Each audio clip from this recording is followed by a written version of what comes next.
السلام عليكم ورحمة الله وبركاته أبنائي التلاميذ، تلاميذ الصف الخامس الابتدائي. أهلا بكم في المراجعة النهائية لمادة اللغة العربية التي سنقوم بها بفضل الله جل وعلا على مراحل متعددة. نبدأ بفرع المحفوظات، وأول دروسنا هو جزاء العاملين. قال تعالى: ربنا وآتنا ما وعدتنا على رسلك ولا تخزنا يوم القيامة إنك لا تخلف الميعاد. هناك جملة من الأسئلة تدور حول هذا النص انتقيت منها. 1. ما مفرد رسل وما جمع يوم والميعاد؟ 2. من المنادى ومن الذين ينادونه؟ 3. ما الذي وعد الله تعالى به المؤمنين على لسان رسله؟ 4.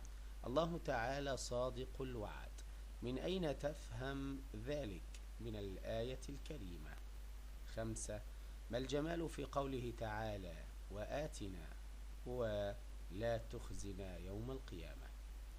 على بركة الله نبدأ. ها نحن عرضنا الأسئلة والآن نبدأ في الإجابة. مفرد رسل، نعم رسول. وجمع كلمة يوم أيام. وجمع الميعاد المواعيد. 2. المنادى هو الله عز وجل، والذين ينادونه هم المؤمنون الذين يعملون الصالحات.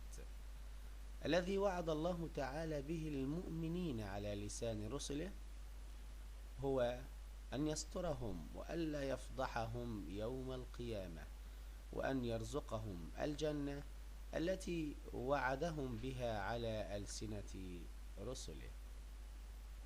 الله تعالى صادق الوعد، نفهم ذلك من قوله جل وعلا: إنك لا تخلف الميعاد.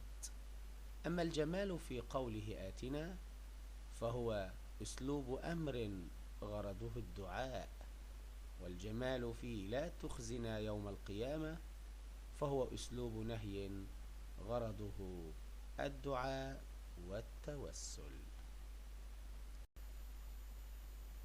وانتقينا من نص مصر أنشودة الدنيا ما يلي من أسئلة. قال الشاعر: يا مصر يا أنشودة الدنيا وأغنية الشعوب، يا كعبة الأحرار رن هتاف نصرك في القلوب. اختر الإجابة الصحيحة مما بين القوسين فيما يأتي.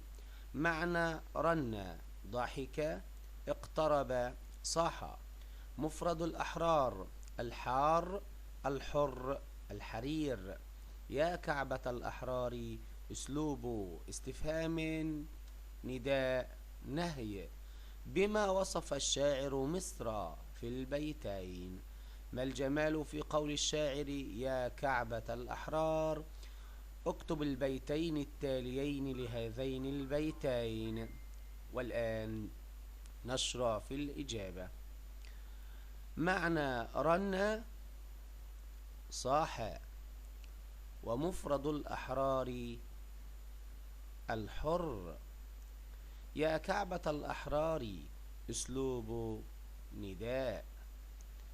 وصف الشاعر مصر في البيتين بأنها أنشودة وأغنية تتغنى بها الشعوب، وأنها كعبة يقصدها الأحرار في كل مكان من كل مكان طلبا للحرية.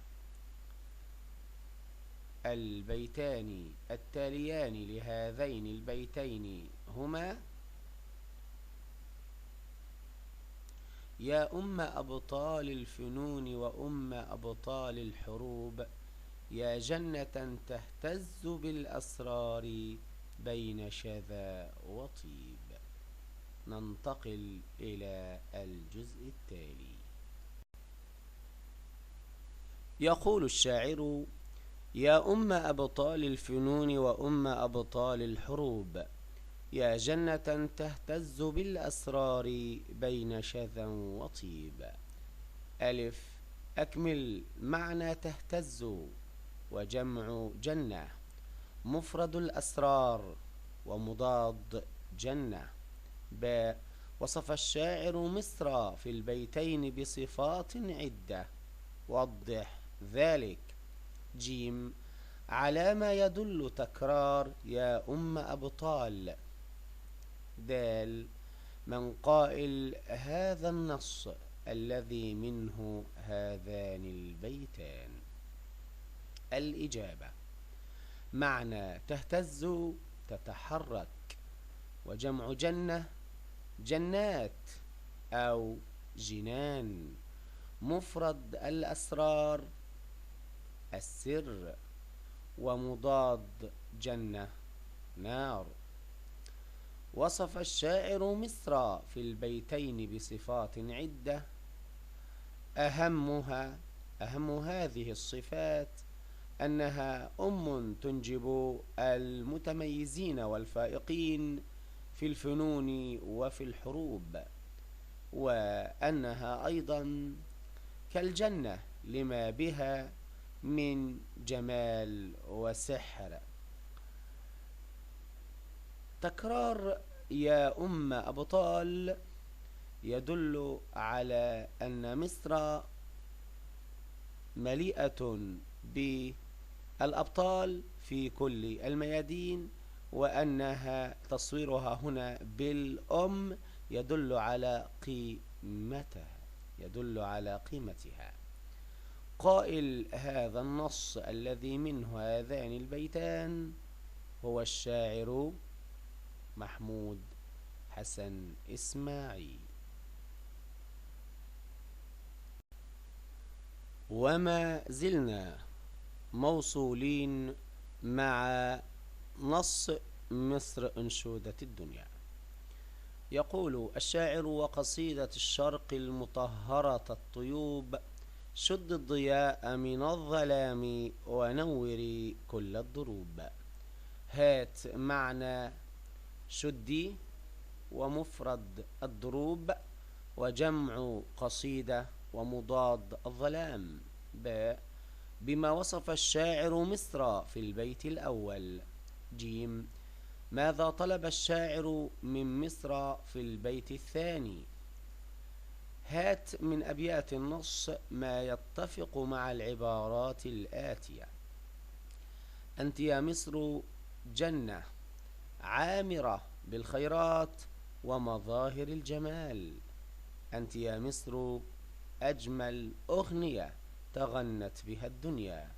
أنت يا مصر قصيدة ذات معنى جميل. الإجابة: معنى شدي أي انشري، ومفرد هنا معناها بالنص هكذا، ومفرد الضروب الضرب، وجمع قصيدة نعم قصائد، ومضاد الظلام الضياء أو النور. وصف الشاعر مصر في البيت الأول أي المشار إليه أمامنا بأنها قصيدة للشرق، وطلب الشاعر من مصر في البيت الثاني أن تقوم بدورها في نشر الوعي والتنوير بين الناس. الأبيات التي تتفق مع المعاني الآتية: مصر جنة عامرة. يقول الشاعر: يا جنة تهتز بالأسرار بين شذا وطيب. مصر أجمل أغنية تغنت بها الدنيا. البيت الأول: يا مصر يا أنشودة الدنيا وأغنية الشعوب. أنت يا مصر قصيدة ذات معنى جميل، وقصيدة الشرق المطهرة الطيوب. نكتفي بهذا القدر في هذا النص، وننتقل إلى نص آخر، فتابعونا. من نص العلم النافع وتقدم المجتمع. بعد قراءتك جيدا للحديث الشريف أجب عما يأتي من أسئلة. ضع علامة صح أمام العبارة الصحيحة وعلامة خطأ أمام العبارة الخاطئة. نعم.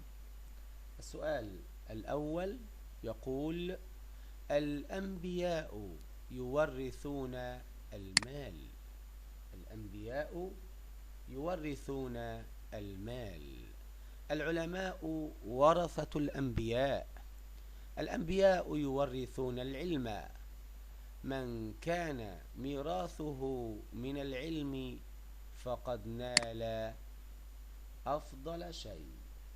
من كان ميراثه من العلم فقد نال أفضل شيء. إن أفضل ما يكتسبه الإنسان هو المال. هات ما يأتي. معنى ورثة: حظ وافر. ومفرد دينار، العلماء ورثة الأنبياء. وجمع دينار ودرهم والعلم وحظ.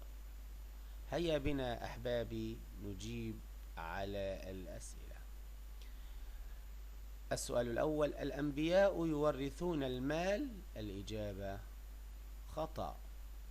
العلماء ورثة الأنبياء. عبارة صحيحة. الأنبياء يورثون العلم. عبارة صحيحة.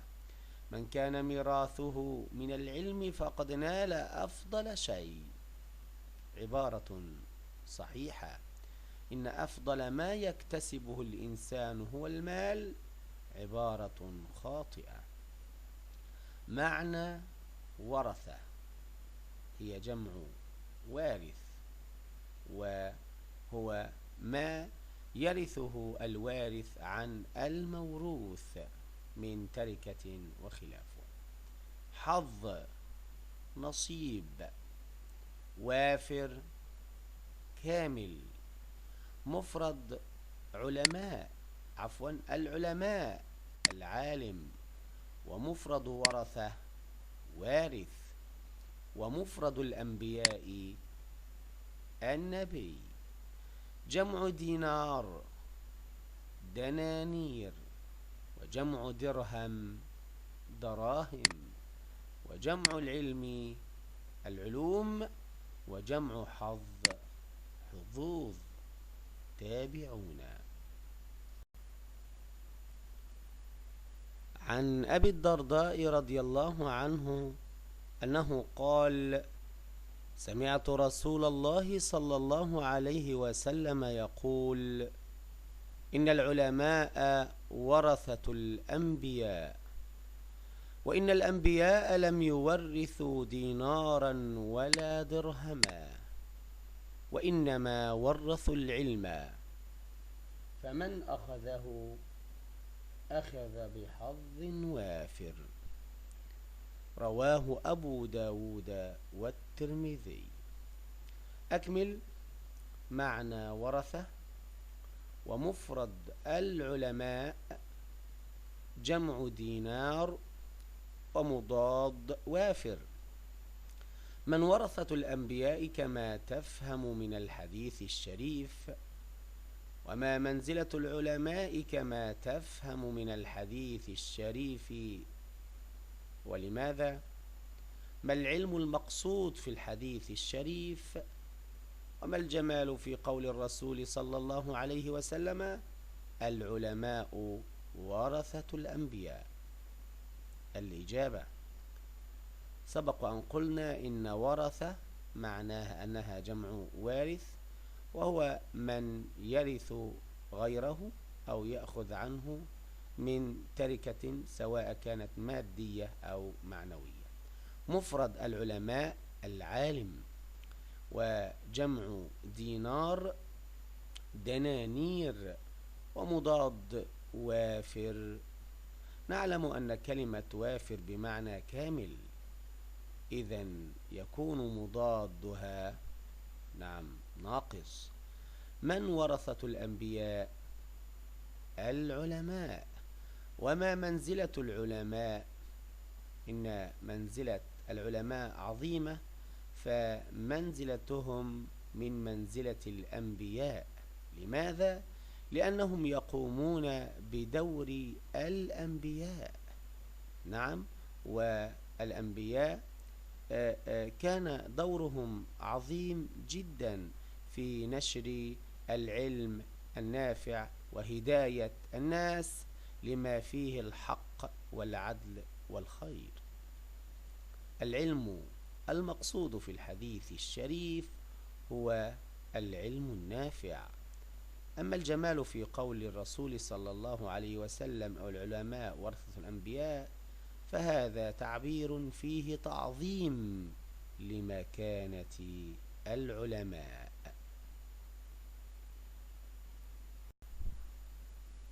أما عن آخر أسئلتنا في هذا النص، فهذا ما سنعرضه الآن. أكمل الحديث الشريف التالي مستعينا بالكلمات التي بين القوسين. العلم ورث دينارا. عن أبي الدرداء رضي الله عنه أنه قال: سمعت رسول الله صلى الله عليه وسلم يقول: إن العلماء إن العلماء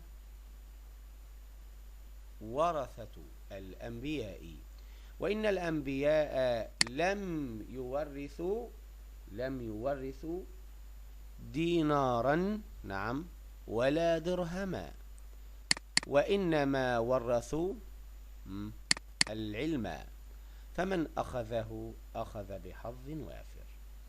ما دور الأنبياء نحو الناس؟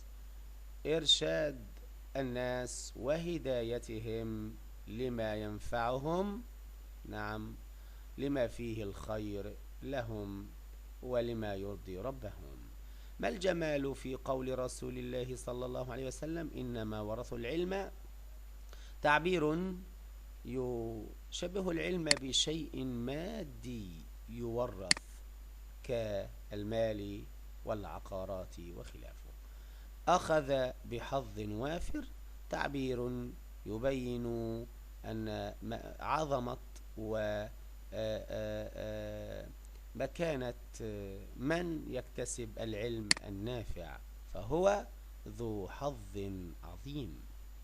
راوي هذا الحديث الشريف أبو الدرداء.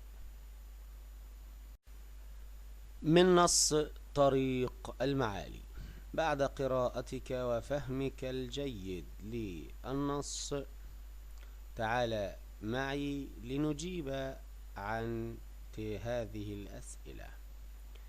يقول الشاعر: إن كنت تبغي المعالي فالعلم أهدى سبيلا، واظب عليه مجدا واطلبه دهرا طويلا. ألف، اختر الإجابة الصحيحة مما بين القوسين فيما يأتي. معنى تبغي: تجتهد، تصعد، تريد. جمع الدهر: دهرنات، دهور، دهرات. مفرد المعالي: العلو، المعلاه، الأعلى. مضاد: طويلا، رفيعا، واسعا، قصيرا. ما السبيل لتحقيق المجد والرفعة كما تفهم من البيت الأول؟ اشرح البيت الثاني بأسلوبك. ما الجمال في قول الشاعر: العلم أهدى سبيلا؟ الإجابة: معنى تبغي: تريد. جمع دهر: دهور. مفرد المعالي: المعلاه. ومضاد طويلا، قصيرا. ما السبيل لتحقيق المجد والرفعة كما تفهم من البيت الأول؟ نعم، واضح جدا، إنه العلم. شرح البيت الثاني بأسلوبنا هو أن الشاعر يحثنا على الاستمرار والمداومة على والاجتهاد في طلب العلم، وطلبه زمنا طويلا. نعم. ما الجمال في قول الشاعر العلم أهدى سبيلا؟ تعبير جميل فيه تصوير للعلم بطريق يسير فيه الإنسان ليصل إلى المجد والرفعة. وانتقينا أيضا من تدريبات هذا النص قول الشاعر: كن بالعلوم ولوعا ترقى المقام الجليلا، وأتعب النفس فيها تلقى الجزاء الجميلا. أكمل ما يأتي معنى ولوعا ومفرد العلوم وجمع النفس ومضاد الجميل. اشرح البيتين بأسلوبك. هات من أبيات النص ما يتفق مع المعنى الآتي: الحر يسعى ويسهر الليل في طلب الرفعة. الإجابة: معنى ولوعا: محبا حبا شديدا أو شديد التعلق به أو شديد الحرص. نعم. ومفرد العلوم: العلم. جمع النفس: الأنفس والنفوس. ومضاد الجميل: نعم، القبيح. شرح البيتين بأسلوبنا يدور حول ما يلي. الشاعر محمد عبد المطلب يطلب منا أن نجد في طلب العلم، فحرصنا على طلب العلم ينتقل بنا إلى مكانة رفيعة وعظيمة. يجب علينا أن نتعب أنفسنا وأن نبذل المجهودات حتى نحقق أهدافنا من رفعة وسمو وعلو. أما البيت الدال على ما يتفق مع المعنى الآتي: الحر يسعى ويسهر الليل في طلب الرفعة، فهو: والحر للمجد يسعى ويسهر الليل طولا. من نص الاعتدال في الإنفاق. بعد قراءتك الجيدة للآية وتدبرك في معانيها ومفرداتها وما بها من بلاغة وجمال، أجب عما يأتي. ضع علامة صح أمام العبارة الصحيحة وعلامة خطأ أمام العبارة غير الصحيحة. فيما يأتي: ليس من الضروري أن نعطي الفقراء من ذوي القربى. يجب على الإنسان ألا يبذر في إنفاق ماله. المبذرون أعداء الشياطين. نقول للفقراء قولا طيبا: إذا لم يكن معنا مال نعطيهم منه. يجب الاعتدال في الإنفاق. الله تعالى يبسط الرزق لمن يشاء. قال تعالى: ولا تجعل يدك مغلولة إلى عنقك ولا تبسطها كل البسط فتقعد ملوما محسورا. هات معنى ملوما وجمع يد ومضاد تبسطها. عن أي شيء نهانا الله تعالى في الآية الكريمة؟ السؤال مرة أخرى: عن أي شيء نهانا الله تعالى في الآية الكريمة السابقة؟ ما الجمال في قول الله تعالى: ولا تبسطها كل البسط؟ السؤال التالي: هات من الآيات الكريمة ما يتفق مع العبارة التالية: المبذرون إخوان الشياطين. الإجابة: ليس من الضروري أن نعطي الفقراء من ذوي القربى. عبارة غير صحيحة. يجب على الإنسان ألا يبذر في إنفاق ماله عبارة صحيحة. المبذرون أعداء الشياطين عبارة غير صحيحة. المبذرون إخوة وإخوان للشياطين. نقول للفقراء قولا طيبا إذا لم يكن معنا مال نعطيهم منه عبارة صحيحة. يجب الاعتدال في الإنفاق عبارة صحيحة. الله تعالى يبسط الرزق لمن يشاء، نعم، عبارة صحيحة. قال تعالى: ولا تجعل يدك مغلولة إلى عنقك ولا تبسطها كل البسط فتقعد ملوما محسورا. معنى ملوما أي نادما متحسرا. وجمع يد أيد أو أيادي. ومضاد تبسطها تقبضها. عن أي شيء نهانا الله تعالى في الآية الكريمة السابقة؟ نهانا الله في هذه الآية عن التبذير والإسراف في غير حق. ما الجمال في قول الله تعالى ولا تبسطها كل البسط؟ واضح أنه أسلوب نهي فيه تحذير من الإسراف والتبذير وإنفاق المال في غير حقه. هات من الآيات الكريمة ما يتفق مع العبارة التالية: المبذرون إخوان الشياطين. نعم، إن المبذرين كانوا إخوان الشياطين وكان الشيطان ربه كفورا. نعم.